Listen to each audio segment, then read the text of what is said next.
Faut-il avoir peur du retour de l'inflation, au contraire, redouter une déflation dans les années à venir? On en parle avec vous, Patrick Artus, bonjour. Bonjour David. Patrick Artus, chef économiste chez Natixis, ce sont des scénarios qui sont diamétralement opposés.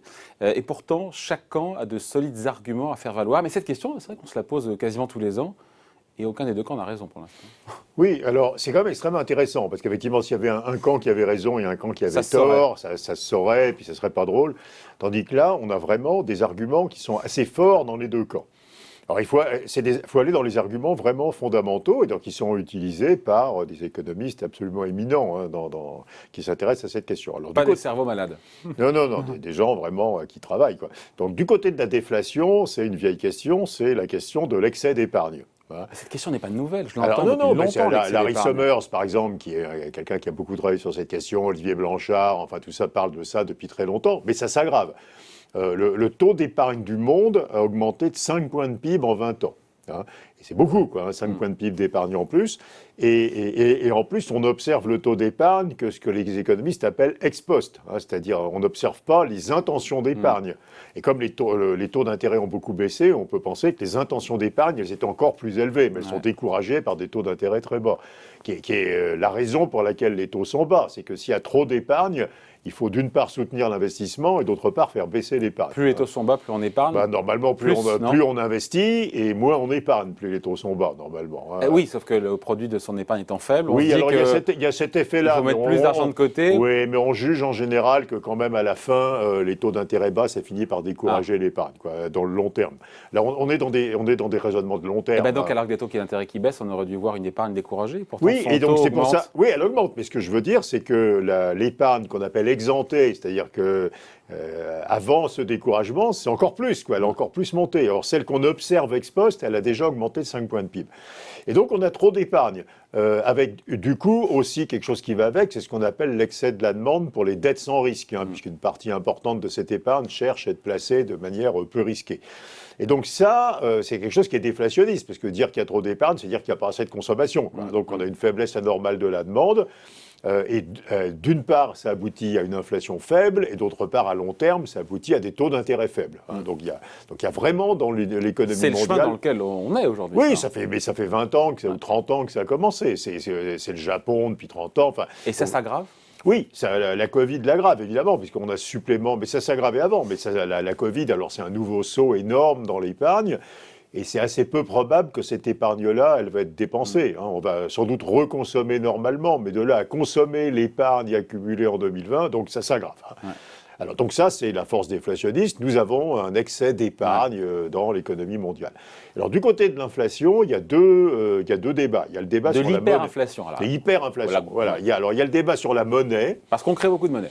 Voilà, on crée beaucoup de monnaie, et alors... Mais la théorie moderne nous apprend que... Oui, alors la théorie moderne... Alors, il faut se demander ce qu'on va faire de cette monnaie. Donc, c'est de la monnaie hélicoptère. Donc, l'État nous a donné de la monnaie, enfin, à nous, peut-être pas, mais aux personnes qui ont perdu leur emploi, aux entreprises, aux artisans en difficulté, aux commerçants en difficulté, etc.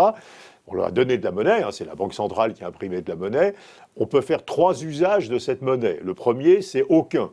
Donc c'est ce qu'on voit assez largement au Japon. Donc on garde de la monnaie en réserve parce qu'on a peur de l'avenir, parce qu'on est inquiet de la situation des systèmes de retraite, par exemple, dans le futur. Donc deuxième usage, on le consomme. Et alors si on se mettait à consommer cette monnaie qu'on a reçue, évidemment, il y aurait de l'inflation. Hein, on serait dans le vieux modèle, finalement, où les prix et la quantité de monnaie sont proportionnels. Hein, c'est Friedman, quoi. Bon. Et puis la troisième possibilité, qui est normalement ce qu'on voit dans les économies modernes, c'est qu'on l'investit, cette monnaie. On va acheter des actions de l'immobilier, du private equity, etc. C'est ça qu'on observe. Voilà, alors c'est plutôt ça qu'on observe, mais là, c'est vraiment de l'hélicoptère monnaie. C'est pas du quantitative easing. Il faut comprendre qu'il y a une grosse différence. Dans le quantitative easing, la Banque centrale va acheter une obligation à un assureur et elle lui donne de la monnaie. L'assureur, il ne va pas consommer cette monnaie, il va la réinvestir. Dans l'hélicoptère monnaie, la Banque donné centrale... directement aux agents économiques. Oui, elle la donne aux ménages, par exemple, et aux ménages en difficulté, et qui peut-être vont la consommer, cette monnaie. Alors, comme par ailleurs, ils ont perdu du revenu, c'est pas sûr quand même que ça fasse de l'inflation, quoi. Mais bon, on a une forme de création monétaire qui est sans doute plus inflationniste que la forme des 10 dernières années. Donc les arguments des deux camps, ils sont recevables. Attends, j'ai pas fini, David. Il y a les arguments structurels sur l'inflation qui sont extrêmement intéressants. Le vieillissement démographique, puisque les retraités consomment et ne produisent pas, hein, donc c'est normalement inflationniste, les relocalisations et les chaînes de valeur régionales, parce que c'est plus cher de produire dans l'OCDE que dans les pays émergents, et la transition énergétique, parce qu'on peut calculer qu'en 30 ans, le prix de l'énergie va tripler. L'énergie verte sera à peu près 3 fois plus chère que l'énergie normale donc sans aujourd'hui. inflation. Et donc, voilà. Donc, les deux camps ont raison. Ouais. Tous ces trois groupes d'arguments sont tous justes. Donc la question, c'est entre les forces inflationnistes et déflationnistes, Oui.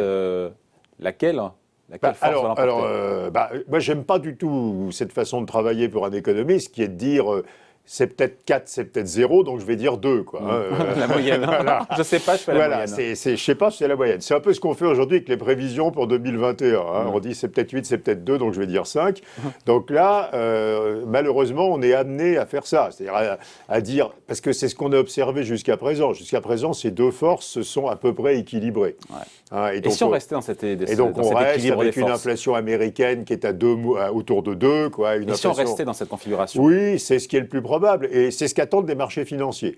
Les marchés financiers nous disent que dans les 10 prochaines années, l'inflation américaine, ça va être presque 2, l'inflation européenne, ça va être un Ils gros 1. prolongent le trait, quoi, en gros. Voilà, un gros 1, et donc c'est à peu près où on était avant cette crise aussi. Donc finalement, c'est peut-être ça qui va se produire. Donc ça va s'équilibrer, ces forces vont se balancer, et on va rester avec des inflations modérées, en dessous des objectifs des banques centrales, ce qui est la chose importante. Parce que le vrai sujet, c'est combien les banques centrales sont-elles prêtes à accepter? Alors elles sont prêtes à accepter... En termes d'inflation? Oui, elles sont prêtes à accepter plus qu'avant, parce que vous savez qu'on est passé à ce qu'on appelle l'objectif d'inflation moyenne. Ouais. Donc quand on a été à 1, comme l'objectif c'est que la moyenne soit 2, on peut accepter 3 pendant un moment, mais pas 5, quoi.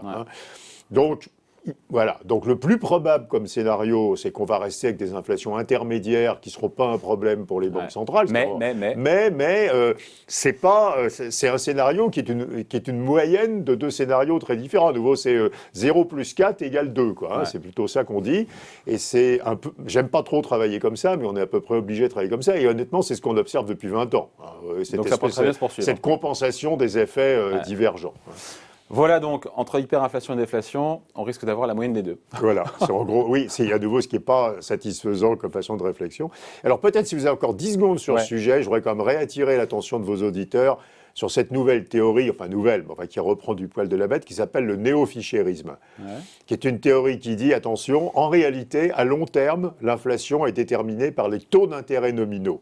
Et comme les banques centrales croient qu'en maintenant des taux d'intérêt nominaux longtemps bas, elles vont faire remonter l'inflation, et qu'en réalité, quand on maintient des taux d'intérêt nominaux longtemps bas, on fait baisser l'inflation, alors ça ajoute une force déflationniste qui est en fait, bizarrement, les politiques monétaires expansionnistes qui deviennent déflationnistes. Et cette théorie est quand même extrêmement intéressante. Donc c'est un argument en faveur...